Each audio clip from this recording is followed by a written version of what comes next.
We've seen some selling in oil today amid hopes that tensions between the U.S. and Iran may be easing. But are we headed towards more violence? Could there be attacks by the U.S. on Iran?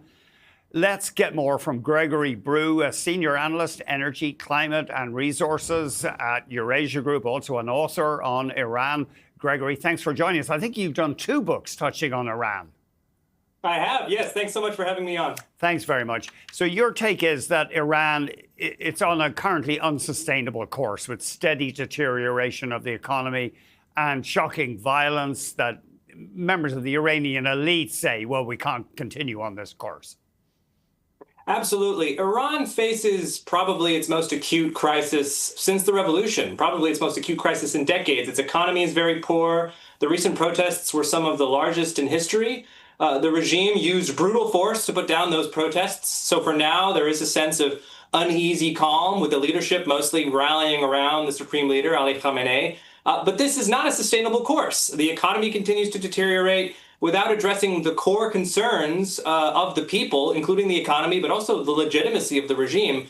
The Islamic Republic faces more protests, more instability, on top of the likely threat of U.S. military strikes in the near future. So Khamenei, you say, he's 86 years old, and he has almost set up a separate power structure incorporating the Revolutionary Guards, the elite military people who are active in all kinds of commercial businesses. So he's set that up as his personal power structure, separate from the regular government? Yes, in many ways, Iran's government is something of a hybrid government. There is the civilian leadership. There's the president, Masoud Pezeshkian, who was elected in 2024. There's a civilian bureaucracy, and there's a national army. And then on top of that, there is the supreme leader, Ali Khamenei, who is the key decision maker. He's the commander-in-chief of the military. And next to the army is the Islamic Revolutionary Guard, or IRGC, which is kind of a shadow army or a parallel army. They have most of the advanced weapons. They control the ballistic missiles. They oversee the nuclear program. And as you mentioned, they also have vast holdings within Iran's economy. And they form the real sort of obstacle to regime change. They're committed to the Islamic Republic. They're largely committed to Khamenei, keeping the system the way that it is. And they would crack down, as they did several weeks ago, on any attempt to change the regime from within. So what is likely to happen? You have written that, it's not unknown that repressive regimes do change. So there could be change from within Iran?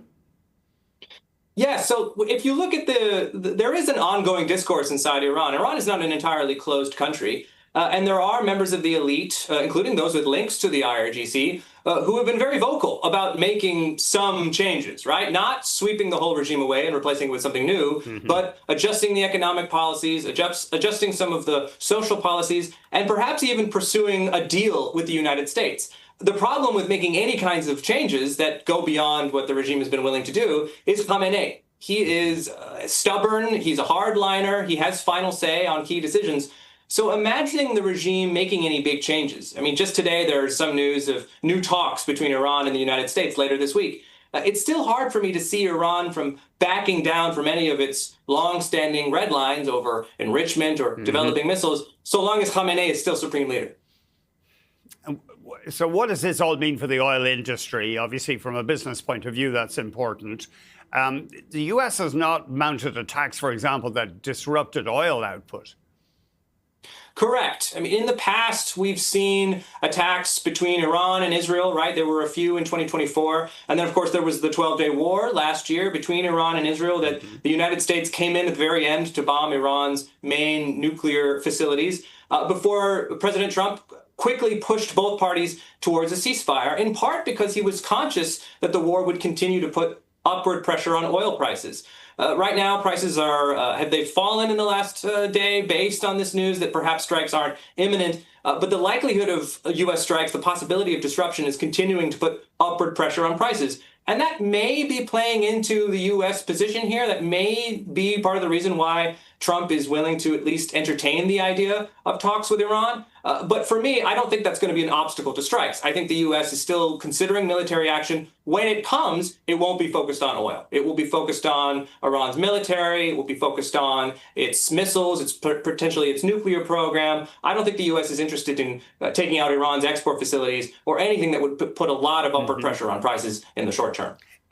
Would the Americans go the whole hog and try to go for that regime change? I mean, that would be a tall order and catastrophic, potentially, in terms of loss of life. It would be. It would require a very large military operation, something beyond what President Trump has been willing to do in the past. I think the president likes quick, decisive wins rather than prolonged campaigns. And even though the regime is weak, even though it faces a significant crisis, it's still holding on to power, and it still has the means to hold on to power, even under U.S. bombardment. So bringing about regime change would be very difficult. There's really no organized internal opposition. The U.S. could use military force to push the regime towards collapse, but that would create all kinds of negative knock-on effects. It would create instability spilling over the borders into places like Turkey, Iraq, or into the Gulf. It could disrupt Iran's oil production. I think what the U.S. will try to do here, if it does opt for military action, is something more specific, something more precise, that again is framed around Iran's military rather than its oil exports or the survival of the regime overall. Greg, you have been following Iran for years. We've very little time yet, but a neighbor of mine with an Iranian background claimed to me that a lot of people in the Iranian elite actually send their kids to university in the U.S. Is that actually true?